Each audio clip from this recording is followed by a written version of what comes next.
Ladies and gentlemen, we have another challenger today by the name of GTO5.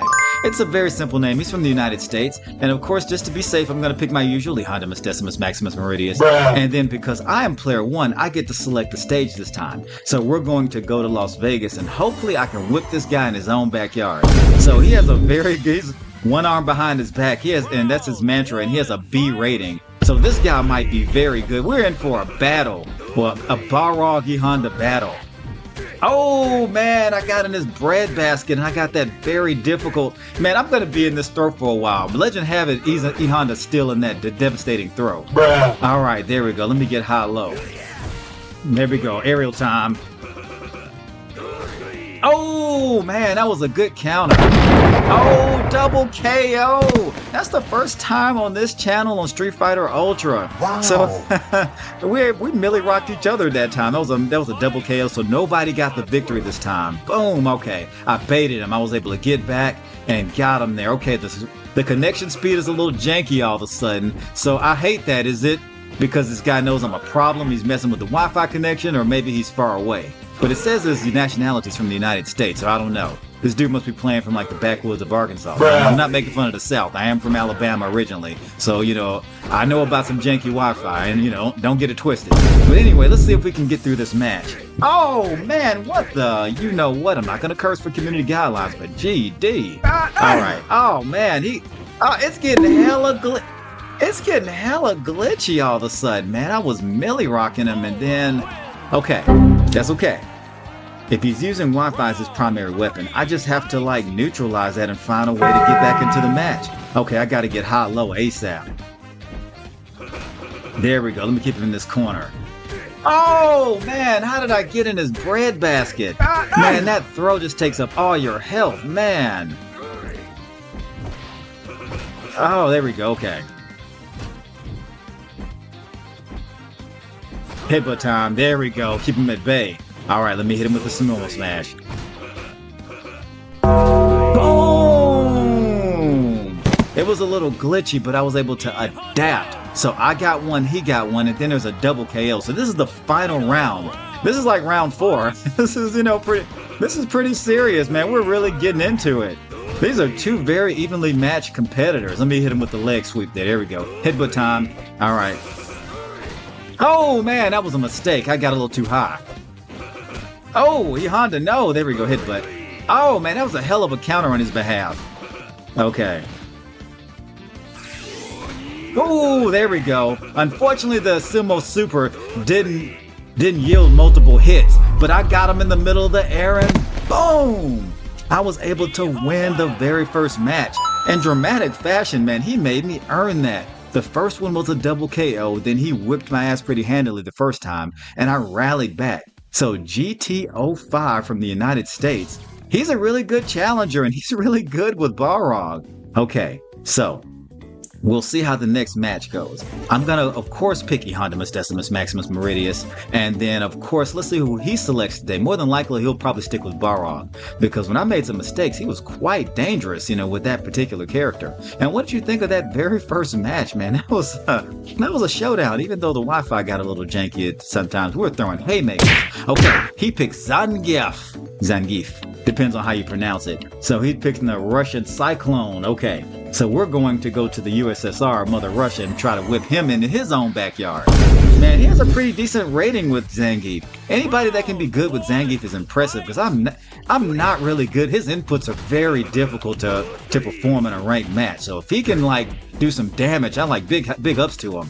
Yeah, that low kick can be dangerous. Okay, let me get out of there, man. You do not want to get in his bread basket. Okay, he's gonna try to get too close. Boom, okay, yes. All right, here we go. Low kick spam. Oh, I missed. Oh, I hate that. There we go. Cobra Kai, sweep the leg. Oh, the Wi-Fi is getting a little janky. I gotta neutralize that. All right, boom. Yeah, he was trying to use Wi-Fi as his primary weapon, and E.Honda used that low kick spam as his secondary weapon and just wiped him out of there. Let me get aerial ASAP. There we go. Let me get high-low. All right. There we go. Headbutt time. All right, all right. I don't want to get too close. Like, I know I'm winning the fight right now, but if I get overzealous, I can really make a mistake and like end up losing the match if I'm not careful. All right, headbutt time. Ah. Boom! Timed that one perfect. I knew he was going to try to hit the aerial low kick. You cannot let Zangief get you in that high aerial low kick and then red cyclone slam like loop sequence, because if he gets you into the low kick, high aerial normal, and then finish you off with the red cyclone, you can be done for. Okay, I was able to stop him and I didn't allow him to execute that technique. So we're going back to E.Honda, and of course he's going to pick in Bison. I have a very good feeling he's going to Psycho Crusher spam and try to cheese this match in order to win, because the Psycho Crusher takes a lot of your health, and even if you block it, it's a high chip damage value because he is a boss character. He does have a really good skin as far as his customized color, so we'll see how that goes. There we go. I knew he was going to do that. Let me headbutt time. There we go. All right. Oh man, the Wi-Fi connection is acting really weird. Huh? But let's see if I can. Oh, it turned me. Oh man, I'm dizzy AF. So it's getting really, look, guys, it's getting glitchy as and you know what? I didn't want to curse. Bruh. So look, he beat my ass on time, no excuses. But as I'm trying to make the inputs, the glitchy gameplay is really making it difficult to really, execute my timing correctly. Okay, he's going to throw a Psycho Crusher. All right, that was a double hit. I knew he was going to throw another one. Let me headbutt his ass. Let me get aerial right now. Boom, I timed that perfect, man. All right, he's going to throw another one. Darn, there's just no... All right, there we go. I knew he was going to throw it. It's just very hard to like time. You have to be damn near perfect to get it. Okay, he's going to throw another one. Let me see if I can super his ass. Okay. Oh man, that trumped it. Boom! Chip damage. Boom. Man, that was a good get back. Okay, the gameplay wasn't as glitchy that time, and I was able to be proficient with my moves and my timing sequence, and I was able to like really yoke that guy this time. He's gonna jump around and be more evasive because last time that didn't work for him, so I have to be ready for that, because then Bison can be, oh, he just scooped me like the 31 flavors of Baskin Robbins. Oh man, he's gonna try to cheese that Psycho Crusher. Okay, let me neutralize him and get high-low. Oh man, that double knee is no joke. Okay, let me see if I can sliver over the top. Boom! Okay. Alright, Psycho Crusher. Okay, let me pin him in this corner. Oh man, I missed that input. Boom! It got a little glitchy at the end, but I was able to pin him in the corner and just headbutt his ass into oblivion. Man, that felt great, man. Ladies and gentlemen, I have swept the set. Match limit reached, disbanding lobby. Guys, what did you think of that particular match? That was an epic contest against a really good opponent from the United States. He used 3 different characters. First, he used Balrog. And man, he was really good with Balrog with some of his combos. And then, of course, I made a mistake a couple of times and jumped right in his breadbasket. And as you may know, Balrog has a very devastating throw where he can just headbutt you into oblivion. And legend has it that I'm kind of currently still being headbutted by that guy, even though that match happened like 20 minutes ago. That headbutt lasts forever, and it can just wipe your health, man, into oblivion. And then the second match, he surprisingly picked Zangief, which, most people don't select Zangief in a ranked match. Now, granted, if you can play well with that character, you can do some massive damage because he has this sequence of a high aerial normal low kick and then parlaying it into that devastating red cyclone slam. And man, if you get caught in that loop, you are done for. But thankfully, with my timing and patience, I was able to keep him at bay with my high kick, my spacing. And guys, I didn't do anything fancy because you don't want to get fancy and careless, or else you can find yourself in a mistake against Zangief, and that can just be the end of the match for you. You can be done for. And then last but not least, he used a custom color M. Bison, which was a very nice and interesting color scheme, but the result was the same. Now, the Wi-Fi speed was glitching and skipping a little bit.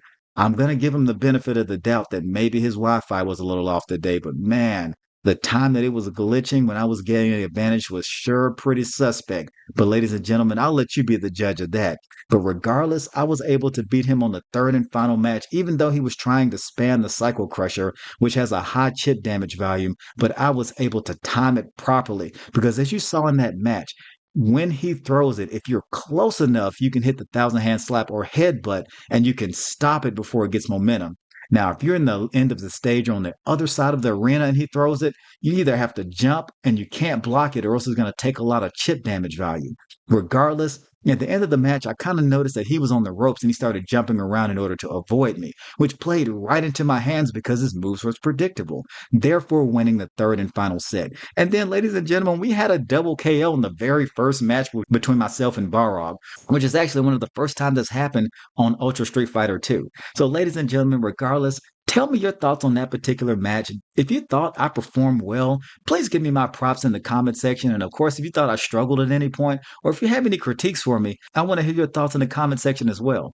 But if you want to roast me, please feel free to do so. But keep it respectfully. So, ladies and gentlemen, I want you to join our community of retro gamers because I have a really excellent time playing Street Fighter 2 for you guys and just sharing some of the retro gaming nostalgia that was an integral part of my childhood. And by doing that, join my community by hitting the subscribe button. And when you hit that subscribe button, you'll never miss an episode of Street Fighter Struggles.